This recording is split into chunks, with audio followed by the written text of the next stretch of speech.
नमस्कार, the red mic में आपका स्वागत है। मैं हूं संकेत उपाध्याय। सौरभ शुक्ला हमारे सहयोगी हमारे साथ हैं और एक जरूरी बात बताना चाहता हूं। देखिए, संसद परिसर में जो लोग अंदर घुसे और जो बाहर प्रदर्शन कर रहे थे, उनकी मंशा क्या थी? उनकी जांच से क्या चीज पता चली? ये सारी कुछ महत्वपूर्ण चीजें हैं जिन पर अब चर्चा तेज हो गई। इस सब के बीच में जिनको मुख्य आरोपी या मेन मास्टरमाइंड बताया जा रहा है, जिन्होंने ये पूरा षड्यंत्र रचा, जिनका नाम है ललित झा, इनकी कोर्ट में पेशी भी हुई, उनसे संबंधित एक चीज मिली है जिसको कहते हैं डायरी।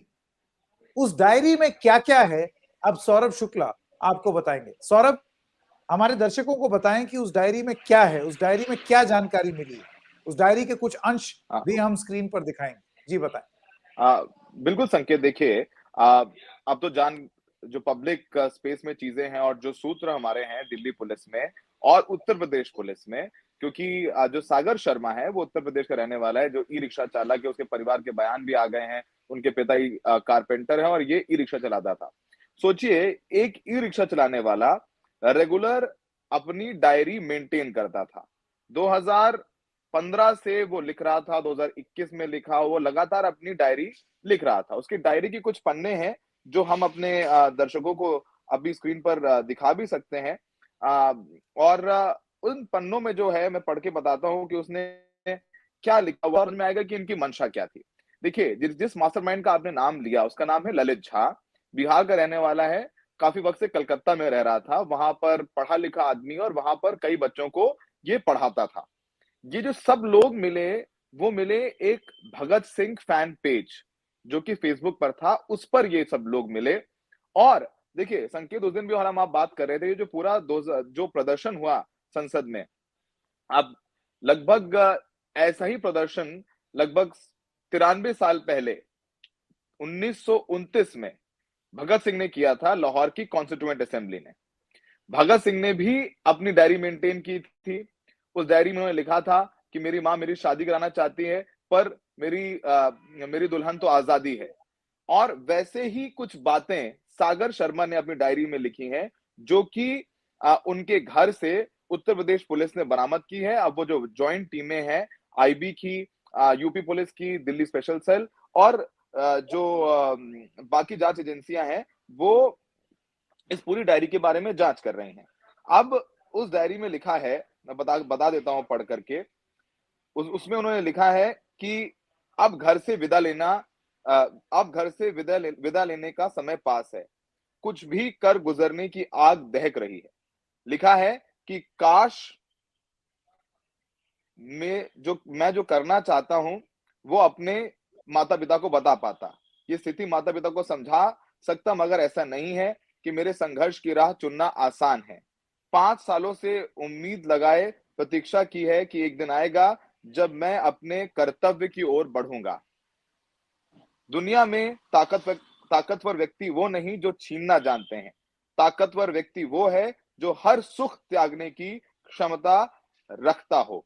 ये सागर, जो एक रिक्शा चालक है, ई रिक्शा चालक है, उसने अपनी डायरी में लिखा है, जिन जिन पेजेस को हम आपको दिखा रहे हैं। और 2015 2021 में लिखा है, और वो लिख रहा है कि अपने माता पिता को नहीं समझा पा रहा हूं, जैसा कि भगत सिंह ने लिखा है कि उनके माता पिता को समझाना चाहते हैं। वो चाहते हैं कि उनकी जिंदगी नॉर्मल हो, वो शादी करें, परिवार आगे बढ़ाएं। लेकिन जैसे भगत सिंह ने कहा कि मेरी दुल्हन आजादी, वो भी लिख रहा है कि मैं संघर्ष और आराम का रास्ता तोड़कर संघर्ष करना चाहता हूं, मैं माता पिता को समझा नहीं सकता। ये बात सागर ने अपनी डायरी में लिखी है, जिसकी जांच अब उत्तर प्रदेश पुलिस और ज्वाइंट टीमें कर रही हैं। सागर, ललित झा, नीलम आजाद जो कि जींद की रहने वाली है, मनोरंजन डी जो मैसूर का रहने वाला है, सागर शर्मा जिसकी बात करें तो लखनऊ का रहने वाला है, ललित झा कलकत्ते में रह रहा था, अमोल शिंदे महाराष्ट्र का रहने वाला है, और एक और इसमें किरदार है, वो किरदार है विकी शर्मा का। विकी शर्मा हिसार का रहने वाला था। उसकी पीजी में नीलम आजाद रहती थी। नीलम आजाद इसलिए कह रहे हो कि नीलम ने अपने नाम के आगे आजाद लगा लिया था। चंद्रशेखर आजाद जो कि स्वतंत्रता सेनानी है, उनसे काफी इन्फ्लुएंस थी।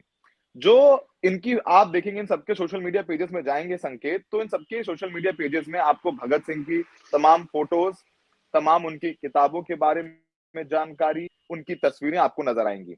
सागर शर्मा, फिर मैं बोल रहा हूँ, एक ई रिक्शा चलाने वाला भगत सिंह को पढ़ रहा था, किताब मिली, शे गुवेरा को पढ़ रहा था। शे गुवेरा भी एक रेजिस्टेंस और एक संघर्ष का अपना नाम, उनका एक बहुत बड़ा संघर्ष है दक्षिणी अमेरिका में, सबको सेलिब्रेट करते हैं। शे गुवेरा आए भी थे, उनका जो स्टाइल, टोपी और वो उनकी जो अटायर है काफी पसंद भी की जाती है पूरे देश भर में। तो शे गुवेरा की किताब भी सागर शर्मा के घर से मिली है। इन सबको एकजुट किया ललित झा ने, और ये पिछले 2 साल से तैयारी कर रहे थे कि ऐसा क्या किया जाए जो ध्यान आकर्षित हो जाए। मनोरंजन डी इंजीनियर, साउथ इंडिया के रहने वाले, मैसूर के रहने वाले, इनके फादर जो प्रताप सिम्हा हैं, जो सांसद हैं जिन्होंने ये पास बनाया, वो इनके फादर को जानते थे, मनोरंजन डी के फादर को जानते थे और उन्हीं के थ्रू इन्होंने पास बनवाया। सागर शर्मा ने 2 पास, एक सागर शर्मा के नाम का और एक मनोरंजन डी के नाम का, 10 दिसंबर को ये पास जा करके प्रताप नरसिम्हा के जो दिल्ली वाला घर है, वहां से उसने ये दोनों पासेस कलेक्ट किए। और फिर पूरी तैयारी थी कि नीलम और अमोल बाहर प्रदर्शन करेंगे, सागर और मनोरंजन डी अंदर गए। इसके लिए सागर ने मार्च महीने में पार्लियामेंट में आकर के रेकी भी की थी, कैसे जाते हैं आगे, कैसे अंदर चीजें ले जा सकते हैं, क्या मेटल डिटेक्टर में वो जो दफ्ती का उन्होंने जो जो रंग आपने देखा, जो इन्होंने जाकर के फ्लोरेसेंट स्मोक अंदर करी जाकर के, वो दफ्ती का रोल बनाकर के उन्होंने जूते के सोल के अंदर डाला और फिर सिया। तो प्रॉपर तैयारी की कि ये डिटेक्ट नहीं होगा, और फिर अंदर जाकर के इन्होंने वो स्मोक उड़ाई। आपको याद होगा, जैसे भगत सिंह की बार-बार बात कर रहे हैं कि 2029 में भी भगत सिंह ने जो बम फेंका था धुएं वाला, वो खाली जगह पर फेंका था और उन्होंने नारे लगाए थे वहां पर, जो पत्र थे, पैम्फलेट थे, वो उछाले थे और लगाए थे।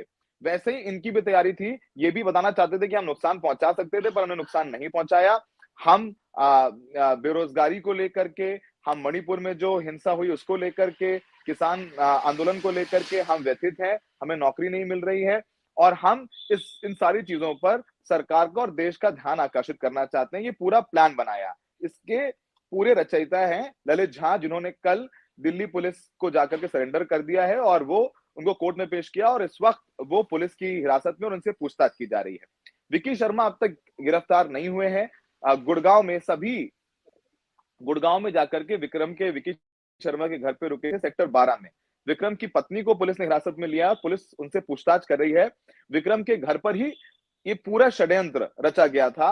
वहां नीलम भी आई थी, कई बार पहले भी आ चुकी थी, मनोरंजन डी, नीलम, ये सब विकी शर्मा के घर पे गुड़गांव में आते थे और वहां पर ये पूरा जो षड्यंत्र है जो किया गया, जो पार्लियामेंट में 13 तारीख को चुना गया। देखिए 13 तारीख भी क्यों चुनी गई, क्योंकि 2001 में 13 तारीख को ही, 13 दिसंबर को ही हमला हुआ था, तो एक बड़ा दिन चुना जाए। एक, क्योंकि उस दिन जाहिर सी बात है बरसी है, तो सारे सांसद मौजूद रहेंगे, फुल स्ट्रेंथ रहेगी और उस दिन प्लान किया गया ताकि नई संसद है और नई संसद को लेकर के जो है काफी प्रचार प्रसार भी हुआ है। तो तरीका पूरा यही था कि किस तरीके से पूरे देश का ध्यान आकर्षित किया जाए। अब इसमें क्या कोई टेरर एंगल है, इसको लेकर के जो जांच एजेंसीज हैं वो अपनी तफ्तीश कर रही हैं। लेकिन जो साहित्य मिला है, जो इन लोगों का बैकग्राउंड है, उससे अभी तक ये समझ में आ रहा है कि उन्होंने सोच समझ करके भगत सिंह के मॉडल के तहत इस पूरे षड्यंत्र को, इस पूरी घटना को अंजाम दिया है। देखिए, जब वो नीलम पकड़ी गई तो नीलम भारत माता की जय के नारे लगा रही है, जय हिंद के नारे लगा रही है। वो ये कहती है कि मैं बेरोजगार हूं। जैसे नीलम आजाद के बारे में, जींद के रहने वाली है, उसने जो टीचर का एलिजिबिलिटी टेस्ट है वो पास किया हुआ है, सरकारी नौकरी की जो है तलाश में थी, उसको नौकरी नहीं मिली। जो अमोल शिंदे है वो आर्मी में भर्ती होना चाहता था, उसको वो आर्मी में भर्ती नहीं हो पाया। 2 साल जो है आपको पता है कोरोना के दौरान भर्ती नहीं आई, ओवर एज हो गया। तो इस तरीके के इन लोगों का बैकग्राउंड है। पर क्या इसके पीछे कोई आतंकी साजिश थी, इसमें क्या कोई संगठन शामिल है, वो पुलिस अभी तक जांच कर रही है। अभी तक कुछ ठोस ऐसा नहीं मिला है, लेकिन हाँ, ये पिछले 2 साल से तैयारी कर रहे थे, इन्होंने प्लान किया और ये पूरे भगत सिंह मॉडल पर, इस तर्ज पर ये लोग इस पूरी घटना को अंजाम देने की फिराक में थे और कहीं ना कहीं दे भी गए। और एक और बहुत महत्वपूर्ण बात संकेत, हाँ। और इनकी तैयारी ये भी थी कि जैसे कि भगत सिंह, जब ये ट्रायल हुआ था, कॉन्स्टिट्यूएंट असेंबली की कॉन्स्पिरेसी का बहुत लंबा ट्रायल चला था। जेल में भगत सिंह ने, राजगुरु ने, सुखदेव ने एक भूख हड़ताल भी की थी और फिर जब ट्रायल चला था तो ट्रायल में वो अपनी बातें कहते थे। वो एक तरीका चुना था भगत सिंह ने कि जो अंग्रेज सरकार है उसके खिलाफ जो उनकी बातें हैं, जो वो नहीं बोल पा रहे हैं पीछे से, वो कोर्ट में आके बोलेंगे और अखबार लिखेगा। तो इन लोगों की भी वो तैयारी है। इनको पता था गिरफ्तार होंगे और जब ट्रायल चलेगा उनके ऊपर, तो वो कोर्ट में भी आकर के तमाम अपनी बातें, जो मुद्दे उनके ज़हन में है, दिल में है, वो सारी बातें कोर्ट में भी रखेंगे। तो ये पूरी तैयारी सोच समझ करके इन लोगों ने इस पूरे षड्यंत्र को अंजाम दिया। संकेत। सौरभ, जो जांच एजेंसियां हैं, क्या उनको ये बात समझ में नहीं आएगी कि जो जो इतने सुनियोजित तरीके से साथ आ हुँ, सकते हैं और ये पूरा स्ट्रैटेजी बना सकते हैं, वो हुँ, शायद ये भी स्ट्रैटेजी बना चुके हों कि जब हम पकड़े जाएंगे, क्योंकि हम पकड़े तो जाएंगे ही, तो जब पकड़े हुँ। जाएंगे तो तब की क्या स्टोरी हो, या तब किस तरीके का मटेरियल मिले, या तब किस तरीके से बातें सामने आए, ये भी तो एक रेल्म ऑफ पॉसिबिलिटी में है, रहने वाली बात है। तो जांच एजेंसियों को इस बात का इल्म है, कहीं ऐसा तो नहीं है कि ये एक स्मोक स्क्रीन हो, ये सामने ये चीज प्रस्तुत हो रही हो पीछे की कोई और मंशा छुपाने के लिए। बिल्कुल, बिल्कुल देखिए, जाँच एजेंसीज़ इसीलिए भी किसी कन्क्लूज़न पे नहीं पहुँची हैं। जो हम जानकारी दे रहे हैं, वो सब सूत्रों से मिली जानकारी है और वो हम अपने दर्शकों को बता रहे हैं। अभी तक इस पर खुल कर के आपको पता होगा, इस घटना के 3 दिन हो चुके हैं।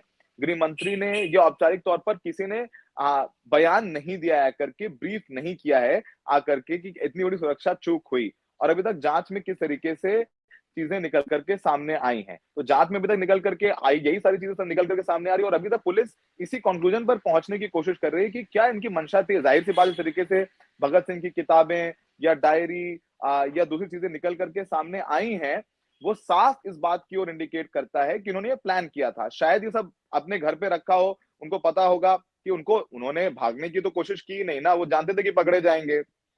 उन्होंने वही किया, उन्होंने भागने की कोशिश नहीं की, वो पकड़ लिए गए, वो जानते थे पकड़े जाएँगे, भगत सिंह भी जानते थे कि वो पकड़े जाएँगे, फिर भी वो गए अंदर। तो देखिए पूरा एक मॉड्यूल है, बहुत सोच-समझ करके, प्लान करके 2 साल से अनगिनत मीटिंग्स हुई हैं इन लोगों की गुड़गाँव में। जो विक्की के घर पर, जो विक्की शर्मा है जिसको अभी तक पुलिस गिरफ्तार नहीं कर पाई है। ललित झा, शार्प आदमी है, बच्चों को कलकत्ता में पढ़ा रहा था। उसकी तस्वीरें भी आई हैं टीएमसी की कुछ नेताओं के साथ में। टीएमसी का कहना है कि वो पब्लिक कार्यक्रम करते रहते हैं और कोई भी आकर के सेल्फीज़ उनके साथ खिंचा सकता है और लोग खींचते और डालते हैं। इसका मतलब ये नहीं है कि उनसे उनका संबंध है और इस पूरी घटनाक्रम के पीछे हैं। तो बहुत शार्प आदमी है ललित झा। ये डायरी सागर शर्मा की है जो स्क्रीन पर दिखा रहे हैं, उसने तमाम बातें लिखी हैं कि अपनी माता, अब वक़्त है घर से निकलने का, इंसाफ की लड़ाई लड़ने का, मैंने बहुत इंतज़ार किया है। तो काफ़ी कुछ कर गुज़रने की, अब हो सकता है कि डायरी में जानबूझ करके लिख गया हो। अब ये जो लिखा है उसमें डेट्स लिखी हुई हैं। अब वो डेट्स वाक़ई में वो हैं या नहीं है, या बाद में ये सब लिखा गया और डेट पुरानी डाल दी गई हैं, वो भी पुलिस जाँच करेगी, फोरेंसिक की जाँच होगी, इन कागज़ों की जाँच होगी, तमाम तरीके की जो साइंटिफिक टेक्निकल एविडेंस हैं, वो निकाले जाएँगे। इन सबके फ़ोन ललित झा के पास थे। जब नीलम और अमोल प्रदर्शन करे तो ललित झा वीडियो बना रहा था और उस वीडियो को ट्वीट किया उसने। तो ये सब कुछ बहुत प्लान तरीके से किया गया कि सोशल मीडिया पर चला जाए। तो वीडियो हम दिखा रहे हैं तो अभी तक तो अपने मकसद में कामयाब ही हुए हैं ना, वो जो मीडिया प्रदर्शन दिखाना चाहते थे, वो भी मीडिया के पास है। मीडिया के कैमरों के सामने वो पकड़े गए, वो भी मीडिया के सामने है। संसद टीवी पर जब ये कूदे दोनों लड़के, तब भी वो संसद टीवी पर लाइव चल रहा सारा फुटेज है। तो अब तक जो उन्होंने प्लान किया, उसमें वो पूरी तरीके से कामयाब रहे हैं। अब आगे की स्टोरी क्या है? इसके पीछे क्या इनकी प्लानिंग है? आगे जब ट्रायल होगा, अब क्योंकि इन पर यूएपीए लगा दिया गया है, राजद्रोह की धारा लगा दी गई है, तो इनको बेल तो मतलब नामुमकिन ही है इनको मिलेगी कभी ज़िंदगी में, बाहर आ पाएँगे, नहीं आ पाएँगे, मेरे को नहीं पता। 20 साल की तो मिनिमम सज़ा होती है जो धाराएँ लगी हैं। अब ट्रायल में क्या ये करते हैं, अब तक क्योंकि अलग-अलग स्टेटमेंट दे रहे हैं। नीलम जो है वो किसान आंदोलन में भी सक्रिय रही है, जो महिला जो पहलवान हैं उनके प्रदर्शन में भी सक्रिय रही हैं, वहाँ की भी उसके वीडियो फुटेजेस सामने आए हैं। नीलम ने अपने बयान में भी कहा है कि किसानों से जो वादा किया था केंद्र सरकार ने कि उनको एमएसपी कमेटी बनाई जाएगी, जो किसानों की डेथ हुई है उनको मुआवजा दिया जाएगा, वो सब पूरा नहीं हुआ है।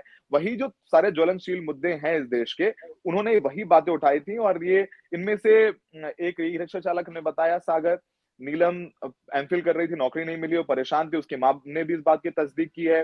मनोरंजन डी भी बाय चॉइस बेरोजगार थे। अमोल शिंदे ये आर्मी में भर्ती होना चाहते थे, नहीं हो पाए। तो वो इनकी पृष्ठभूमि लगभग सेम है, सब पढ़े लिखे हैं, जी, सिर्फ सागर शर्मा को छोड़ के। संकेत। जी, बहुत-बहुत धन्यवाद सौरभ शुक्ला इस तमाम जानकारी के लिए। ये जैसे कि आप देख सकते हैं, आपकी स्क्रीन पर वो डायरी है सागर शर्मा की, जिसके बारे में सौरभ बता रहे थे। अब क्या ये इतना ही सरल है जितना अभी तक दिख रहा है आपकी आंखों को? क्या आप ये अभी तक की जो जानकारी आई है इसको जांच एजेंसियां फेस वैल्यू पर ले लें या फिर और तफ्तीश करें और इन्वेस्टिगेट करें कि कहीं ऐसा ना हो कि ये वो चीज थी जो कोई इतने सुनियोजित ढंग से 2 साल तक प्लान करके ये कर सकता है। वो ये भी प्लान कर सकते हैं कि जब वो पकड़े जाएँगे तो किस तरीके का एविडेंस सामने आए। तो क्या ये भी इन जाँच एजेंसियों के अधीन रहेगा और वो आगे भी जाँच करते रहेंगे ताकि परत दर परत कोई एक नई चीज़ पता चल सके इन लोगों के मंसूबों के बारे में। द रेड माइक देखने के लिए आप सब लोगों का बहुत-बहुत धन्यवाद।